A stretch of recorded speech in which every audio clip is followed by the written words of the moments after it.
She will have a message that resonates with the overwhelming majority of New York voters. I believe that any Republican challenger she will be able to overcome, and she will help down ballot. And third, very important, I believe, is that she has earned our support. Let's face it, Kathy Hochul, in her almost 7 years as Lieutenant Governor, has been in every single county. She has helped Democrats for 7 years. She has gone to every single county dinner where she's been invited, and there have been many. She's fundraised for Democratic candidates across the state, from Erie County to Suffolk and everywhere in between. She has recruited Democratic candidates locally across the state and helped county leaders. She has been someone who has made it a point to elect Democrats. She has earned our support. As a county leader here in Nassau, I've seen it firsthand. I have stood on the street with her as she's shaken hands at train stations, in front of grocery stores, on behalf of numerous candidates. I don't forget that. In this business, loyalty, unfortunately, is a scarce commodity. And for me, I remember that loyalty is a two-way street. And again, Kathy Hochul has earned the support that she is getting from me, at least today. And I believe every county chair ought to think the same. To be clear, I make these endorsements in my capacities as chair of the New York State Democratic Committee and the Nassau County Democratic Committee. But I am not speaking for those committees. The state committee will make its voice known in our February convention, and our county committee locally here will make its voice known as well. I am also not so arrogant as to assume that anyone will follow me, or that any candidate who is currently considering a run will change course at this time. I believe, however, that by making this endorsement as a leader, I will now be free to do what I can and should do to ensure that we keep our party united. I have been advised by some to let this process play out, and that my tenure as state chair will have a shortened shelf life should the Democratic primary voters in June feel otherwise and reject the recommendations that I have made. I want you to understand, I did not take this job to spend my days in it worrying about keeping this job. I know that the 2022 election will be a tough election. I've been through quite a few first midterm elections of newly elected presidents of both parties, and they don't turn out that well for the incumbent party. So I take nothing for granted, and those who say a Republican cannot get elected governor or statewide in New York, I think are foolish. It is certainly something that we have to consider. And I believe that a party torn apart by multiple candidates in multiple primaries for multiple offices will exhaust precious resources, divide us, and make us weaker in a year that we need to be at our strongest. Ambition is a necessary trait in our business, but no one should supplant the unity and success of our party with their own ambition. We have a governor that has proven she can do the job and do it with distinction. We have a governor who we know can win against any Republican candidate they put up in the fall. And we have a governor who, by any measure, has earned our support. Accordingly, it is my pleasure to endorse Governor Kathy Hochul and the entire Democratic slate for election this November. Thank you. And now I'll be happy to take whatever questions you might have. If I could, let me just ask you two things. Number one, do you feel as though it is inappropriate to put your thumb on the scale, so to speak, before other candidates have declared? And have you been in touch with Andrew Cuomo? When was the last time you spoke to him? Yeah, I have. I called Governor Cuomo today to let him know what I was doing. But let me answer your first question. You know, there's a whole big fallacy about, you know, the party bosses running things and doing all of this. I'd like to know what I'm the boss of. As state chair, in particular, I have no jobs to give. I have no contracts to give out. I have nothing but the leadership that I provide. There are lots of people in our party who I hope respect me and trust my judgment and will listen to me. And there are many who hopefully they respect me, but they don't like me or they don't trust my judgment, and that's fair. But that's about all. My job as a leader is to lead. and not to stand by in difficult times and just allow the currents to take this party down the stream it chooses to go. And in answer to your question with Governor Cuomo, it was a courtesy call. I have called all the leaders. I've spoken with each of the major, the people that would consider being a major candidate, almost all of them, not all of them. Right? Jay. Yeah. Hi. Governor Cuomo sent an email to supporters today talking about how insiders underestimate the people of the state. New Yorkers have seen effective government that works for them, and they will not return to the old days. We must all do everything we can to make sure that doesn't happen. How do you interpret that? Is he saying Kathy Hochul should keep her job, or do you think there's a chance out there that he could still think he's going to come back and run again? You know, I certainly, look, anything in this world is possible. The governor does have a significant campaign war chest, Governor Cuomo, that is, I should say. And, you know, all I'm saying is that it is best for the Democratic Party for us to be as unified as possible. I think anybody that wants to run needs to put forward a clear rationale as to why they are different for whatever position it is from the person that is there now or from others that seek that office. And that's what every candidate's obligation is going to be. Okay, I'll try another one. Okay, go ahead. What do you think about Tish James? Obviously, many people think she's going to jump in at some point. Is her role in the report about Governor Cuomo and that investigation that essentially forced him out just a fundamental conflict in your opinion? Does it, you know, do you think she shouldn't run because of that? Well, I don't think that should be a factor in her decision to run or not run. Look, she was asked to do the investigation. She did the investigation. Others can disagree with how she did it or the conclusions, or they can agree. And I'm not here to weigh in on that. I made my statements on that issue, you know, a long time ago when it was ripe. But all I will say is this: I have just tremendous respect and admiration for Tish James. We've been friends. I don't think I'm making an overstatement by saying I was instrumental in convincing the governor that she would be the best choice for Attorney General, and I was instrumental in navigating her win at the state convention and then helping her. I wasn't instrumental, but I helped her, you know, in her primary. I like Tish James. I think she's doing a great job investigating the Trump Organization, the NRA fight, the opioid fight. She's got a lot of good things on her plate. She's done very well with them, and so I respect her tremendously, and I understand her position. I think she's got to use her own judgment and see if this is right for her. I have nothing but positive things to say. She's a friend.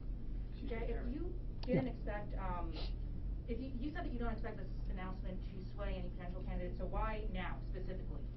I think people need to know what I'm going to do. I think I have to be transparent.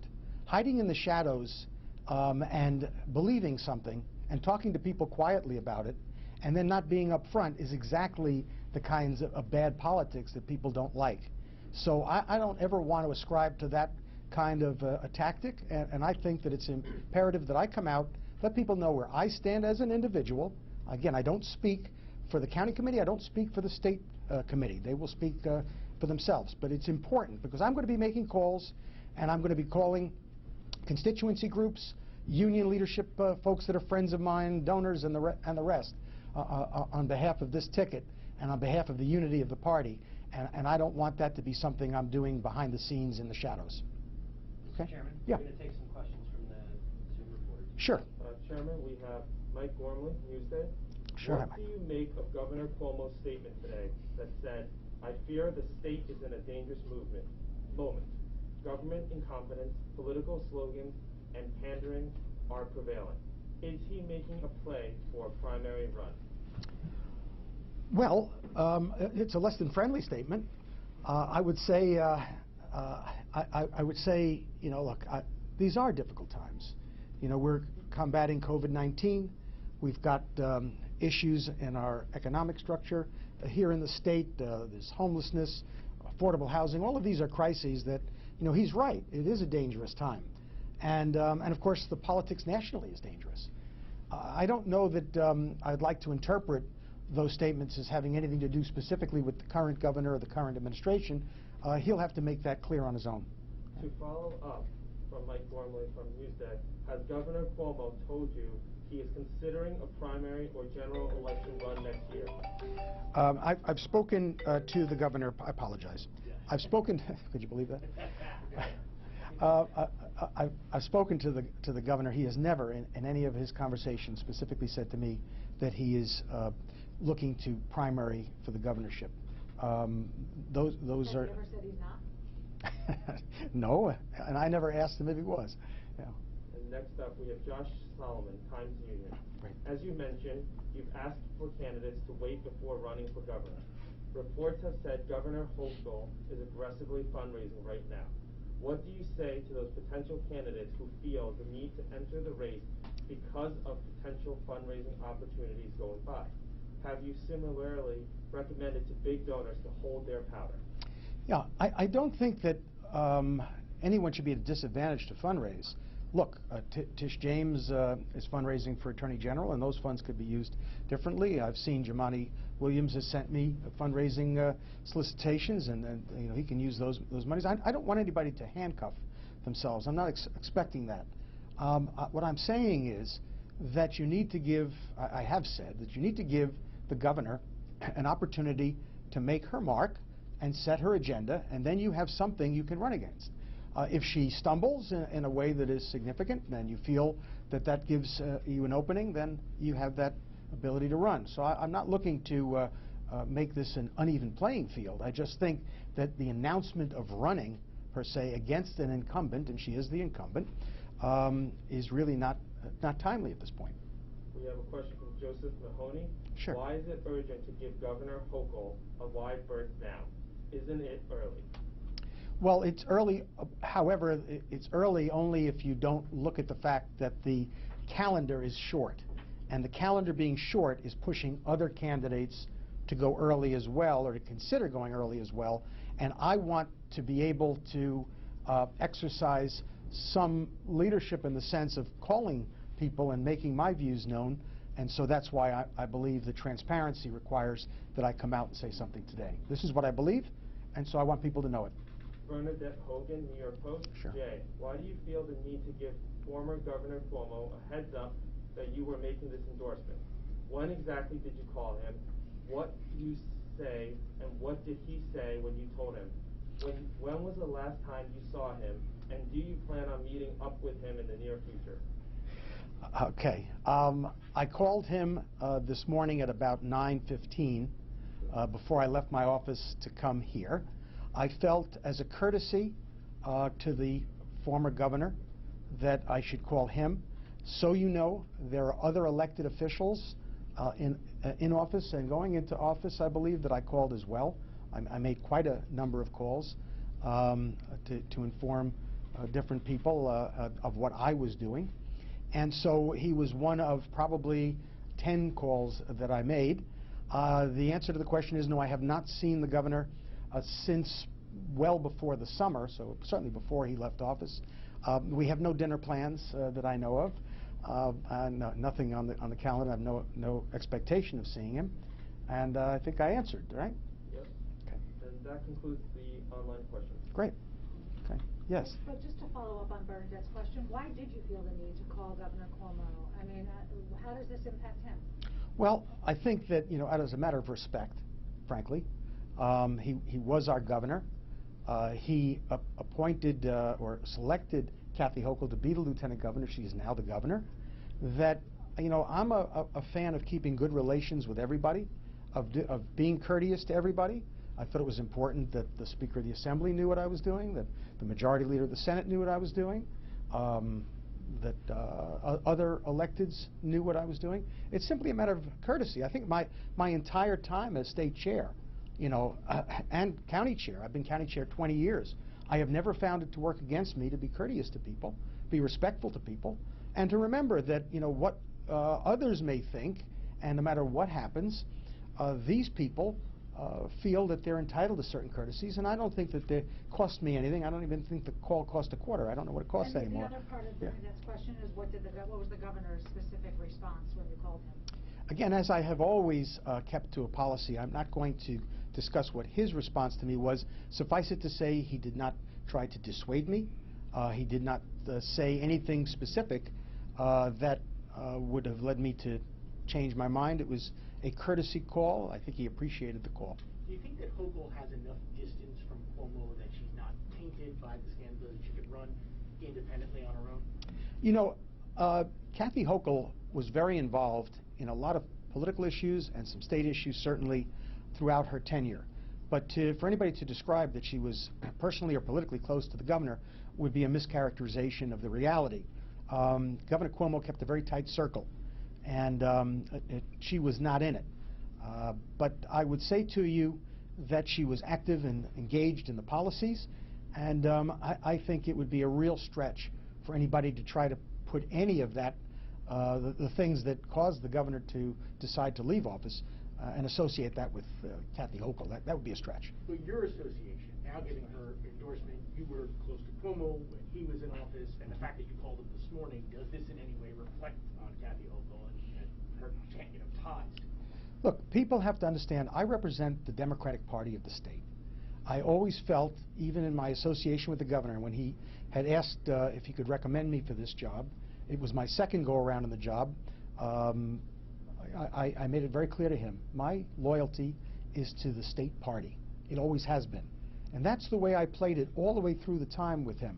I got along with the governor in this last term, you know, the time that I was in and he was governor. We disagreed on quite a lot.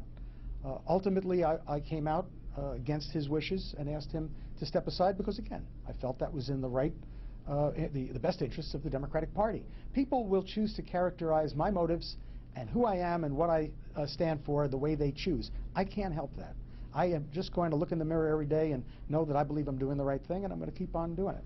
Yeah, I'm sorry. Okay.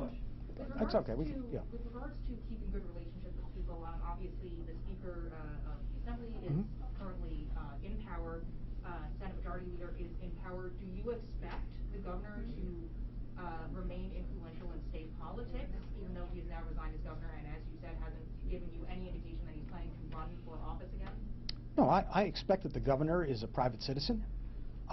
He will be a private citizen, and you know what? I don't think that has any relationship to. I don't believe that, you know, he is in contact with me or anybody else to, you know, advance any policies or views. So I don't think that has any factor in it. Well, then I just am trying to understand what the courtesy call in the maintaining of relationships is. If he's a private citizen who has, you know, isn't pushing any kind of political agenda, why do you need to give him the heads up that you're going to endorse his lieutenant governor, who is currently the governor of New York? Look, you know, others may have a view different than mine, and I respect that. My view has always been, I lean to the side of polite and courtesy. And he was the governor of the state of New York. He has left as governor of the state of New York. He is no longer the governor of the state of New York. He no longer influences the policies of the state of New York or the party. However, as a courtesy, I believe it's appropriate and to just give someone a heads up that you are making a major announcement so he doesn't read it in the newspapers alone. That's a courtesy. I do that with a lot of elected officials, and I will, you know, continue to do that. Just quickly, did you call any other former governors to let them know that you were doing that? I don't have Pataki's number, and you know, the late governor is not available to me either. So no, I did not call Spitzer, and I have not yet called Patterson. But I will call Governor Patterson because I respect him tremendously. Jay, Yeah. beyond the fact that you're backing Kathy Hochul here today, what do you want New Yorkers to know about your personal feeling about any potential hypothetical Cuomo attempt at a comeback in this primary? What would you say to New Yorkers about how you feel about the chance that Cuomo could possibly want to run? Should he? How much do you think that's a good or a bad idea? No, I think it's a bad idea. I think that the state needs time. I mean, look, everybody can have their aspirations, and you know, I can't, you know, question that. What I can simply say is that we've been through an awful lot in the state party, in the state, and I think it's time to move forward. And we have a governor, and I think it would be counterproductive for Governor Cuomo to engage in a primary this time. Look, what he chooses to do in the future, I can't speak to. But unproductive because you think it would divide the state? I think it would divide the party. Because he's disqualified himself from being governor because of how he acted when he was governor? I don't think voters will respond favorably to where, you know, he left office. I think that's the key element. I think that voters will make it very clear that they disagree with the the behaviors that gave him reason to leave office. I just think that's what the outcome is going to be. That's not to say that he doesn't have any support with any people anywhere. Of course, there are. I get emails and I get Twitter all the time. But I think it would be a very big mistake, and I don't think it would be successful. How do you think this plays out? There's a lot of big names out there. Yep. Rumored. Do all of them follow your lead and say, all right? Some of them come forward. Do all of them just ignore what you're asking for here? Yeah. Again, as I said in my statement, and I stand by it. I'm not going to tell you that people are going to listen to what I say or do what I'm asking them to do. I don't believe that I've got that kind of juice, if you will. People that respect me will listen. People that think that I have good judgment will, hear what I'm saying about who I think can win and how I think it can play out. But a multi-candidate race in any of these offices, I think, will be very problematic and not good for the state. And that's all I can say. I can't predict what their reactions will be. I assume that the major players who are giving consideration to it will take their own advice from the people they trust, will listen to them, will take a look at the landscape, will measure and weigh the possibility and probability of success versus whatever costs they may incur by making the move to run, and they'll make their own best judgment. And all I'm saying is that now I am free and open to not hide in the shadows with my views, but speak to other people in leadership, other people in constituency groups, union leaders and the like that are my friends, and tell them straight up what I believe and make my arguments. And however that, ends up, fine. Thank you. Okay. Thanks everybody for coming. I really appreciate it. Thank you. Okay. Appreciate your time. Great.